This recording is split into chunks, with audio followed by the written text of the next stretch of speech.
مجھے ایک بات یاد آئی کہ اعلیٰ حضرت امام احمد رضا رحمت اللہ تعالی علیہ کے ذکر سے اس دور میں صرف ان پیروں کو دقت ہے، صرف ان صوفیوں کو دقت ہے، صرف ان خانقاہ کے نمائندوں کو دقت ہے، اور وہ اعلیٰ حضرت کی بغاوت اپنے ماننے والوں میں خوب کرتے ہیں، برائی کرتے ہیں، کیونکہ وہ جانتے ہیں کہ جس دن ہمارا مرید چاہنے والا امام احمد رضا کے قریب پہنچ گیا تو دین کا جانکار بن جائے گا، پھر یہ ہماری دکان نہیں چل پائے گی۔ وہ امام احمد رضا فاضل بریلوی رحمۃ اللہ تعالی علیہ کا معیار ہے۔ اب اہل بیت کے تعلق سے دیکھیں، کچھ لوگ اہل بیت کے تعلق سے ہمیں اہل بیت کی محبت سے ہٹا کر کے اپنے آپ کو اہل محبت سے شامل کرنا چاہتے ہیں کہ اہل بیت کے ہم محبت کرنے والے۔ آپ دیکھیں کہ امام احمد رضا کی شخصیت کو دیکھیں، قریب سے دیکھیں۔ میں صرف اس پر میں دنیا سنیت کے امام کی بات کر رہا ہوں۔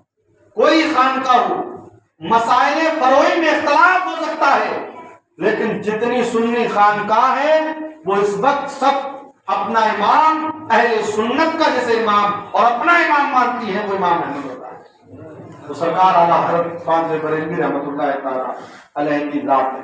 آپ دیکھیں اعلیٰ حضرت رحمۃ اللہ تعالی علیہ اپنے گھر تشریف فرمائے، اہل بیت کی بات آئی تو میں یہ واقعہ سناتا ہوں۔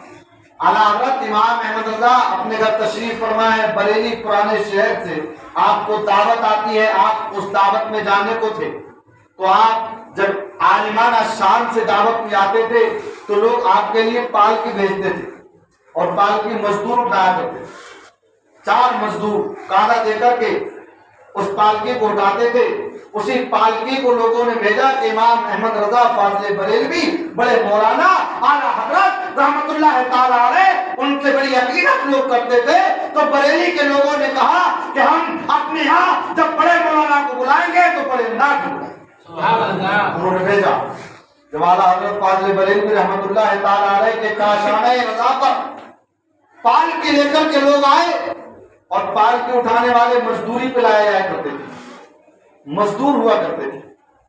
اہل بیت کی محبت دیکھو میرے رضا کے اندر کیسی بھری تھی۔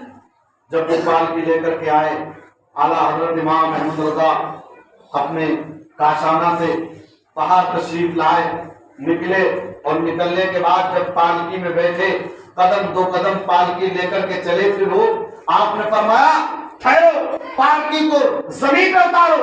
زمین پہ اتار دی جاتی ہے، اور جب زمین پہ اتار دی پالکی تو آپ امام احمد رضا پالکی سے باہر آتے ہیں اور اپنی زبانیں مجددیت سے ارشاد فرماتے ہیں، یہ بتاؤ کہ تم میں سید کون ہے؟ یہ بتاؤ کہ تم میں سید کون ہے؟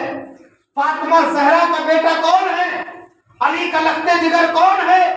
حسین کا خون کس کے اندر ہے؟ تو تمام مزدور جو تھے وہ کھڑے ہو گئے، لیکن ایک مزدور جو تھا وہ اپنے سر کو جھکا لیتے ہیں اور سر جھکا کر کے کہتے ہیں کہ بڑے مولانا صاحب، اعلیٰ حضرت مزدور سے مزدوری کرائی جاتی ہے، کام کرایا جاتا ہے، اس سے اس کی ذات نہیں پوچھی جاتی۔ امام احمد رضا نے جب ان کی طرف دیکھا تو اپنے سر پہ جو امامہ بنا ہوا تھا اس امامے کو کھول کے ان کے قدموں پہ رکھ دیا اور کہا کہ سید زادور کہتے ہیں کہ آپ یہ کیا کر رہے ہیں؟ میں تو مزدوری کرنے آیا ہوں۔ حضرت امام احمد رضا فاضل بریلوی فرماتے ہیں کہ سنو، اگر قیامت کے دن نبی نے مجھ سے پوچھا کہ احمد رضا تجھے میرا ہی بیٹا سوار ہونے کو ملا تھا تو میں کیا منہ دکھاؤں؟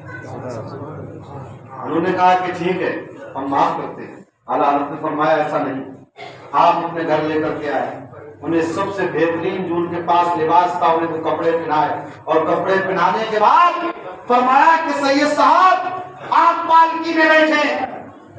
سید صاحب کو پالکی میں بٹھایا، اب پالکی کو کاندھا دے کر اعلیٰ حضرت کو چل گئے۔ ویسے کہہ دوں نا، اہل بیت کی محبت دیکھو، سیدوں کی محبت دیکھو ہمارے امام کے دل میں کیسی ہے۔ اب خود چل رہے ہیں، جہاں مدعو کیا تھا، بلایا تھا، لوگ سوچ رہے تھے کہ پالکی کے اندر بڑے مولانا صاحب ہوں گے، اعلیٰ حضرت ہوں گے، امام احمد رضا فاضل بریلوی ہوں گے، مجدد ہوں گے، عالم ہیں، حافظ ہیں، قاری ہیں، کشمکش میں پالکی کی طرف دیکھ رہے تھے. جب پالکی قریب پہنچی تو کیا دیکھا کہ خود اعلیٰ حضرت پالکی کو کالا دے رہے. تو وہاں پہنچے اور پہنچنے کے بعد لوگوں نے کہا کہ حضور ہم نے پالکی آپ کو بھیجی تھی. جو مزدور بھیجا تھا آپ اس مزدور کو پالکی میں بٹھا کے لائے ہیں. تو امام احمد رضا نے کہا کہ وہ مزدور نہیں، وہ مخدومہ کائنات فاطمہ زہرا کا بیٹا ہے.